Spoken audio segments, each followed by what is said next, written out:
Jen Farron, as a Grays resident, can tell me what your concerns are about the future of this park down in Elm Road, Grays? This park is used all round the clock by a huge cross-section of the community. We've got dog walkers, you've got families here, you've got people coming to use the basketball, football courts, and we can't lose this space. It's a really important space for all of the community to use any time of the day with free access for everyone.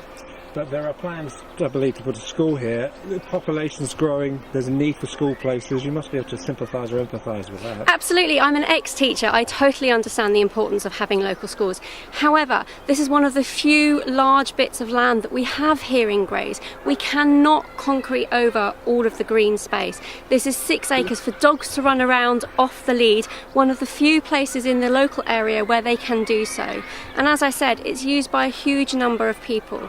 We've recently had this path installed, and if you come here at any time during the day, there will be people walking their dogs on it, scooting, riding their bikes, running, or just walking by themselves. Has this plan come out of the blue? Yes, as far as I'm aware, I didn't see it coming. It's only because I saw it on Facebook through the local newspapers and online news groups that I found out about it. Up until now, there's been no consultation with the public about this, and I want to make sure this does not go ahead. And so have you started a petition? I have. I've set up a petition on the Thurrock Council website. I have set up a Facebook page. I've got paper petitions, and I've also got a website as well. You're not letting this go, are you? I am not letting this go. The website is saveelmroadopenspace.wordpress.com, and you can find us on Facebook too.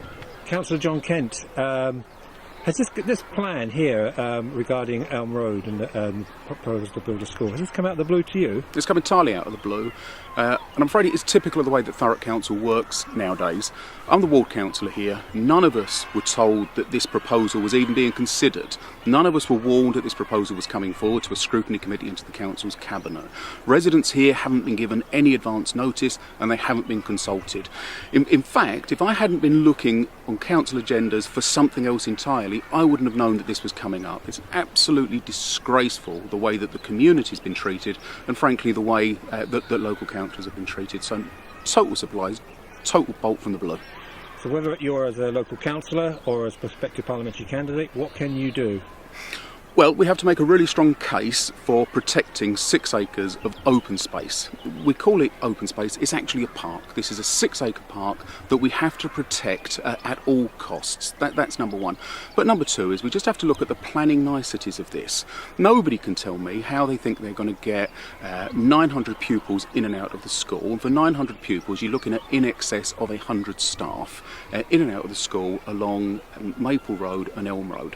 Already, Maple Road, Elm Road, Manor Road of a morning with Thameside Primary School is an absolute nightmare. It clogs up to a degree that you wouldn't believe. What residents tell me is if they don't leave their house by kind of 8:15 in the morning, it's pointless trying to leave until 9:15. It can take half an hour to get out of Elm Road. You put another school with another 900 pupils here, and that's just going to make that situation, I think, utterly untenable. And that's something that has to come out through the planning process. So I think that this is a school which is unlikely to be built on this site. And that's a shame, because we do want the school places. I do like the Osborne Trust. They do provide a good standard of education and have a really good ethos. But if you don't build it in the right place, it won't be built at all. So where is the right place? Well, I think you've got to be more imaginative. You could look almost next door to this site with the land between the Thameside Primary School and the Dock Approach Road. You could look at working with another school academy chain in the area to rebuild on a new site there. You could look at land that isn't actually owned by the council, which is one of the things that I've asked questions about it. We don't know whether that's happened, and the council won't say whether it's happened. But you're not going to let this lie? Oh, we're not going to let this lie. I mean, this is a fight that goes on. There's a real principle at stake here. This is 6 acres of open space. You can't concrete over every acre of open space in the area and leave people that live here with any good quality of life. So, yeah, the fight goes on.